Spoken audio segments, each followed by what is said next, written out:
Hello everyone, Dr. Stillman here. Today we are going to talk about the ins and outs of sodium and potassium. I'm going to be doing a book club on this later this year over my Substack blog. That's stillmanmd.substack.com. Today we are going to cover why sodium and potassium are so important, and the ratio is really what you need to be looking at, not the overall number of each one, because these minerals truly balance one another. And it's very easy for people to get caught in a bad thinking like salt is bad, potassium is good, when in fact the truth is closer to you need the right amount of both, and the amount that you need may vary with your unique biochemistry and with your current state of health, stress, etc. I'm going to be doing a behind the paywall Substack blog on that, a premium material on that for people later this year. It's going to be packed with lots of valuable information, so make sure you subscribe to the Substack blog. Today, we're going to cover the basics of why I think this is so important for your health and longevity and avoiding the diseases that everyone wants to avoid as they get older. Large scale studies over the amount of sodium you take in per day, and then looking at all cause mortality, as in how likely you are to die. So, number one, this is estimates of 24-hour urine samples. I think that introduces some error, right? Because what if you just happen to eat a lot of sodium on those days? It is possible. That's why you need lots and lots of data points. But to be fair, most people tend to eat the same things over and over and over again every day. And what they found is the more sodium you took in, increased risk of mortality for high sodium intake and a direct relationship with total mortality. So the more sodium you take in, the higher your risk of death, even at the lowest levels of sodium intake. I would like to point out that the lowest level of sodium intake is 2300. Lots of you are actually eating less than that. Why? Because you're health conscious consumers who either don't think to or haven't learned to or have been told not to salt your food. Over here, 4,800 milligrams, that is a stupid amount of salt. I wouldn't even find food that salty to be appealing and appetizing and tasty. I wouldn't eat it. That's how much salt that is. We're going to get into the nitty gritty details of this later so you can really see how this looks in a diet. So the more salt you take in this study, the more likely you are to die. Seems simple, right? Not so fast. Other studies have found that sodium intake correlates positively with life expectancy and inversely with all-cause mortality worldwide and in high-income countries. Why might that be? First of all, when you look at the globe, lots of different people, lots of different culinary traditions. We're going to talk a little bit more about this when we get to the chronometer data because it's fun to think about. And it also makes this a lot less confusing. This study, a significant nonlinear association was found between sodium intake and cardiovascular mortality risk among studies assessing urinary sodium excretion with a relatively steep slope at sodium intakes above 2,400 milligrams per day. What does that mean? It means that if you go above 2,400 milligrams a day, that's what we might describe as the danger zone. That's too much sodium for your body to handle. It's going to chase out potassium. One of the things we know very clearly is the lower your total body potassium, the older you are physiologically. I don't care what your telomere lengths are. I don't care what your hemoglobin A1C is. I mean, I do, but I don't. To me, I care way more about total body potassium levels because I've seen how important they are in clinical practice. And this brings me to my main point today, which is that the sodium to potassium ratio is what's really, really, really important because these two things balance one another, and excesses of one or the other can create issues. And people are frequently lacking one or the other in their diet or in their supplement protocol, and so it needs to be reintroduced in a rational, logical way that doesn't overshoot. I like this study because it's a dietary sodium to potassium ratio assessed by weighing things.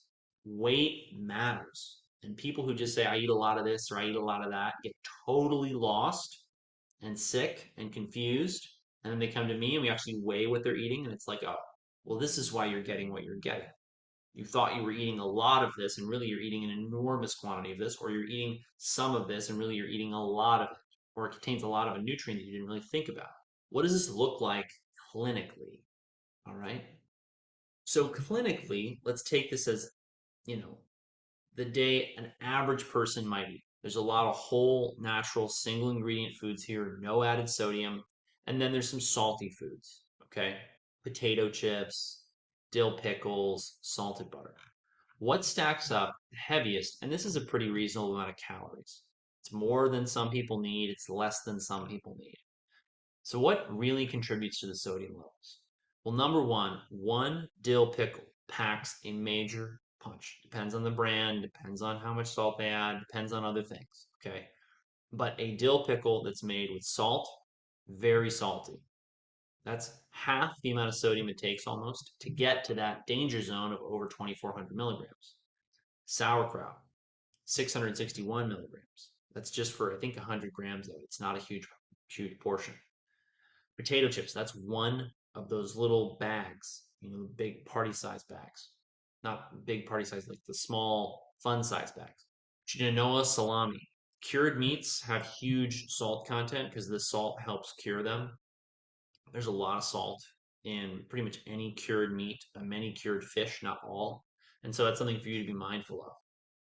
When it comes down to one of my favorite high salt foods, it's actually seaweed. In this case, wakame. There's a caveat to that, though, that we're going to talk about. Okay. Eggs, anchovies, salmon, even salted butter, not a lot of salt coming into the diet from those. And the rest of the components of this diet, whole foods like rice, they don't even rank on this scale. So, where is the potassium coming from? So, you're getting a lot of potassium from some things like potato chips. Potatoes are going to give you a lot of potassium without giving you a lot of salt, right? So if you look at the potassium to sodium ratio or sodium to potassium ratio in potato chips, right, you're getting a gram of potassium with this serving of potato chips, but you're getting half a gram almost of salt with this potato chips. Notice the potatoes themselves are not on this sodium list at all. There's virtually no sodium in potatoes themselves. It's all added in the potato chip manufacturing process. What else has a lot of potassium in it? Fish, anchovies, oatmeal, bananas, black beans. All those whole foods are very rich in potassium. One of the things, and these foods are rich in a lot of other things too, right? So look at things like B12, rich in the low salt foods. Folate, also rich in many of the low salt foods. And this brings me back to the wakame, which I want to make a very clear example of. People will say things like a high salt diet is bad for you, but the source really matters. And globally, consumption patterns can affect this massively. Let's say that you look at the sodium to potassium ratio and intake in Japan, and you find some anomaly where at a certain point there's actually a significant benefit to mortality. What if you're seeing an increased intake of something like seaweed that's packed with other nutrients that are associated with longevity, like folate or iodine or copper, right? So it's more complicated than all this.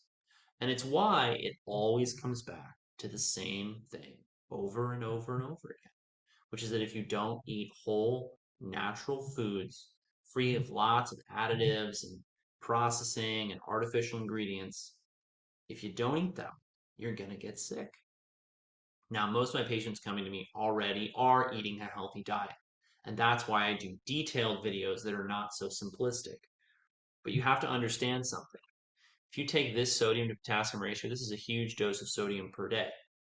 If you drop this by just one dill pickle or a serving of sauerkraut, let alone the potato chips, all of a sudden you've radically altered your sodium to potassium ratio to what may be a more ideal balance for you.